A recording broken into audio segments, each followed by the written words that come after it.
Hello and welcome to a new day as we're discussing secret, hidden, untold stories from the Mahabharat.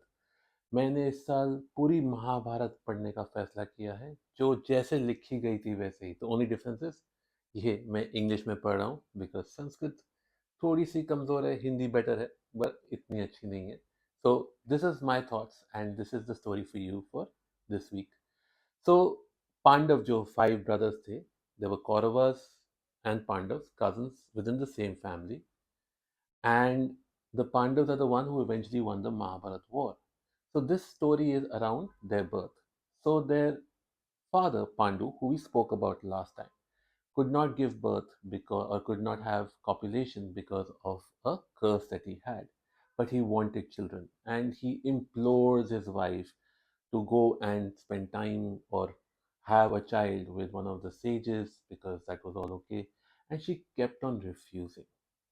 So, this is when he tells her that not very long ago, and please note that some of these things might be feeling a little controversial in today's times, but they have a deeper meaning that we need to understand.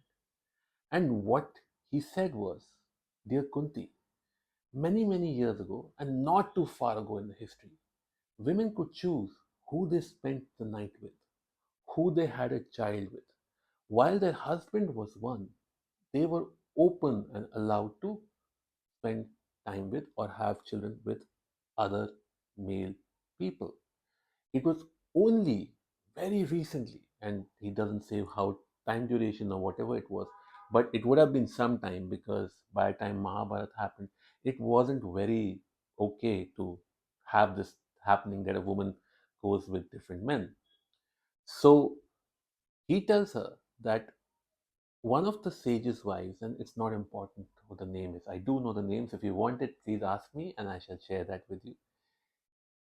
The sage's son sees his mother go for a night with a different man, and this angers him. And that's where he curses the women to have only one partner for the rest of their lives, else they would be in sin. Now, what this does the story tell us?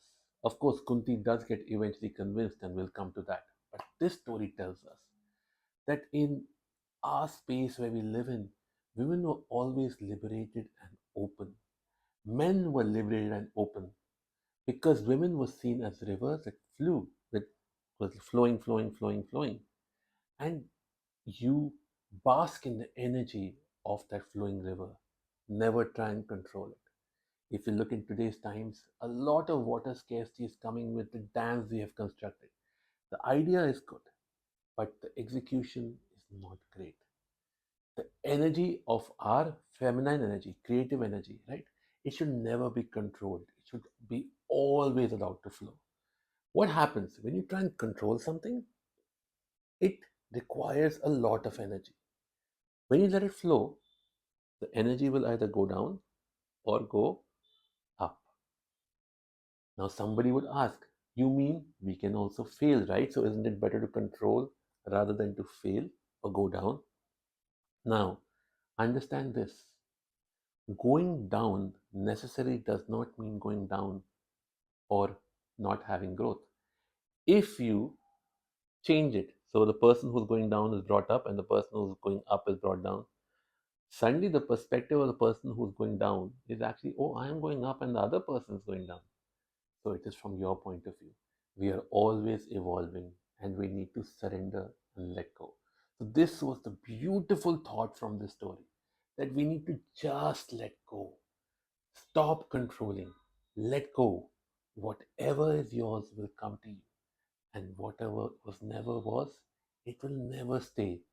So let it flow, let it flow, let it flow. आपसे मिलूंगा मैं एक और story के साथ में. I hope you enjoyed this. If you like this, please do share it. I do appreciate all of your love that you're giving me. Thank you so much.